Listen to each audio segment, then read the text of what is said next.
안녕하십니까? 4월 21일 화요일 오늘의 와플터치 본문은 잠언 8장 1절부터 13절까지입니다.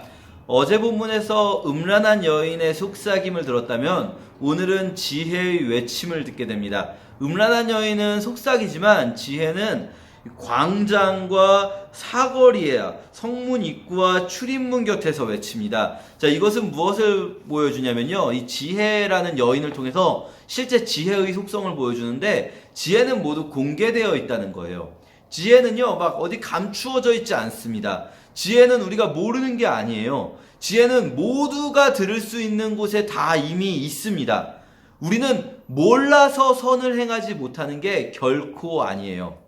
사실 이거는 교회를 다니건 교회를 다니지 않건 똑같아요. 우리에게는 이미 하나님이 주신 양심이 있습니다. 이 양심이라고 번역된 이 단어는 이제 신약에서 양심이라는 것이 많이 나오는데 우리 안에 있는 선한 마음이, 좋은 마음이 이미 있다는 거예요. 왜냐하면 우리는 하나님의 형상대로 지어졌거든요. 우리가 기독교인이건 기독교인이 아니건 우리는 선함이 무엇인지 알 수 있어요. 문제는 무엇입니까? 우린 그걸 행하지 않는 거죠. 자, 오늘 본문에서요, 이런 말씀이 있습니다. 내 말은 9절에 내 말은 어느 정도의 분별력이나 지식을 가진 자라면 누구나 다 밝히 알 수 있는 평범한 것이다. 지혜는요, 평범한 것이에요. 어렵지 않아요. 많은 철학들이 있습니다. 왜냐하면 사람이 어떻게 하면 정말로 선한 세상을 만들 수 있을 것인가, 어떻게 하면 정말로 이 사람의 본질에 더 가까이 다가설 수 있을 것인가, 어떻게 하면 진정한 지혜를 얻을 수 있을 것인가, 굉장히 우리가 많은 철학들을 탐구해 왔지만 사실 그렇게 깊이 있게 탐구한다고 해서 세상이 더 선해진다거나 세상이 인간의 창조의 본질로 다가서지는 않아요. 왜냐면요, 지혜는 그렇게 어려운 데 있지 않기 때문이에요.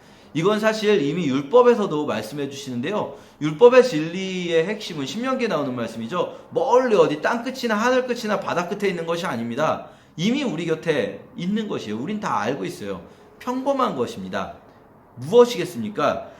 우리가 이 지혜, 잠언이 말하고자 하는 지혜가 무엇인가? 여호와를 경외하는 것이다. 여호와를 두려워하는 것. 여기서부터 지혜가 출발한다라고 말씀드렸는데요. 물론 이 두려워한다는 번역은 완벽하진 않습니다. 이 여호와를 경외한다라고 말씀하실 때 이르아라는 히브리어는요, 사실 단순한 두려움뿐 아니라 때로는 이끄심에 따르는 마음, 또 순종하는 마음, 또는 포근한 그 하나님을 경험하는 것까지도 포함하는 굉장히 포괄적인 단어거든요. 그런데 물론 가장 큰 의미는 그 중에서도 두렵고 떨림으로 섬기는 것, 하나님께 나아가는 것, 이것을 의미하기 때문에 이제 한글로는 여러 의미 범위 중에 하나인 두려움으로 번역했지만 사실 하나님 앞에 서는 마음인 거죠. 이르아라는 것은. 자, 그 하나님 앞에 서는 것, 하나님을 경외하는 것이 지혜의 근본이다 말씀드렸어요. 그러면 지혜라는 게 또 범상치 않은 것 같잖아요. 그렇게 말하면 쉽지 않은 것 같잖아요. 여호와를 경외하는 것 아니에요. 여기 이렇게 나옵니다. 13절에 여호와를 경외하는 것은 악을 미워하는 것이다. 자, 이게 지금 우리 성경에는 여호와를 두려워하는 것이 악을 미워하는 것이다, 이렇게 이 와플 본문에는 되어 있는데요. 사실 거의 모든 한글 번역에서는 여호와를 두려워하는 것이가 아니라 여호와를 두려워하는 것은으로 번역합니다. 이게 사실은 똑같은 주어에 대한 주격조사지만 약간 뉘앙스가 다르거든요. 사실 여호와를 두려워하는 것은 이게 좀 더 자연스럽습니다. 왜냐하면 지혜란 무엇인가? 여호와를 두려워하는 것, 여호와를 경외하는 것이다. 그럼 여호와를 두려워하는 것은 무엇인가? 여호와를 두려워하는 것, 여호와를 경외하는 것은 악을 미워하는 것이다. 이렇게 논리적인 연결을 보여준다고 할 수 있어요. 아주 단순합니다. 하나님을 두려워하는 마음은 무엇이겠습니까? 악을 행하지 않고 악을 미워하는 거죠. 우리가 하나님 앞에 서는 것, 아까 이르아라는 말은 사실 그냥 단순한 두려움, 공포심을 이야기하기보다 사실 히브리어로 공포심을 의미하는 단어는 따로 있습니다. 그게 아니라 정말 하나님 앞에 섰을 때 느끼는 감정 자체를 말한다고 할 수 있는데요. 그 하나님 앞에 섰을 때 우리가 느끼는 그 감정이 우리 실생활에 적용된다면 어떻게 되겠습니까? 하나님 앞에 선 사람이 악을 행할 수 있겠습니까? 우리 코람데오라는 말이 있습니다. 하나님 앞에서. 이 하나님 앞에 서 있을 때 이 코람데오의 삶을 서게 될 때 우리가 하게 되는 건 뭐냐면요. 우리 자신이 악을 기뻐하지 않고 그때 비로소 악을 싫어할 수 있게 된다는 거예요. 우리는 원래 선함과 악함에 따라서 뭔가를 좋아하고 좋아하지 않고가 나눠지지 않습니다. 우리가 좋아하는가 좋아하지 않는가는 나에게 득이 되는가 실이 되는가, 아니면 나에게 좋은 일인가 나쁜 일인가 거든요. 어떨 때는 선한 게 나에게 득이 될 수도 있어요. 그럴 땐 내가 선을 좋아할 수도 있겠죠. 그런데 어떨 때는 악한 게 나에게 득이 될 수도 있어요. 그때는 악을 좋아할 수도 있겠죠. 그런 것처럼 우리가 좋아하는 것과 싫어하는 것은 선한 것과 악한 것과는 조금 다른 구분을 가지고 있어요. 그런데 이게 언제 맞춰지게 됩니까? 이게 언제 일치됩니까? 하나님 앞에 섰을 때예요. 우리가 하나님 앞에 서게 되면 우리는 선한 것을 좋아하게 돼요. 왜냐하면 하나님 앞에 서 있기 때문에.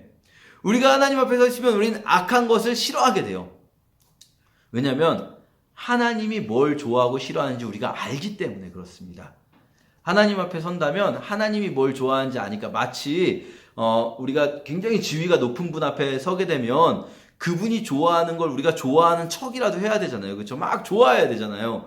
그리고 그분이 싫어할 것 같은 것들은 나도 거기서 막 싫어하게 되잖아요. 그렇죠? 그런 것과 같습니다. 창세기에서 하나님이 이 세상을 만드신 후에 보시기에 좋았더라 하실 때 우리는 그걸 어떻게 해석하게 됩니까? 하나님이 좋아하시는 세상의 모습이 바로 선한 모습인 거예요. 하나님이 선과 악의 기준이 되는 거죠. 우리가 하나님 앞에 선 삶을 살게 될 때, 바로 여호와를 경외하는 삶을 살게 될 때, 우리는 그때 비로소 이 하나님의 선악의 기준에 우리 자신을 자연스럽게 맞출 수 있게 되는 거죠. 우리가 막 선하게 살려고 노력을 하고 무엇이 선함인지를 막 연구하고 무엇이 의로움인지를 막 고민하고 그렇게 해야 우리가 선해지는 것이 아니라 하나님 앞에 섰다고 생각하고 살면 되는 겁니다. 하나님을 경외하는 마음으로 살면 우리는 악을 미워할 수 있게 되는 것이죠. 오늘 하루도 우리가 살아갈 때 꼭 기억해야 할 것은 무엇이겠습니까? 하나님은 지금 나와 함께 계신다는 거예요. 그건 우리에게 위로가 될 수 있지만 때로는 하나님이 지금 나와 함께 하신다는 사실이 내 길을 정결하게 해주시는, 나의 발걸음을 지켜주시는 길잡이가 될 수도 있다는 사실 잊지 말고 그 하나님과 동행하는 삶을 살아가는 여러분 되시기를 축복합니다. 감사합니다.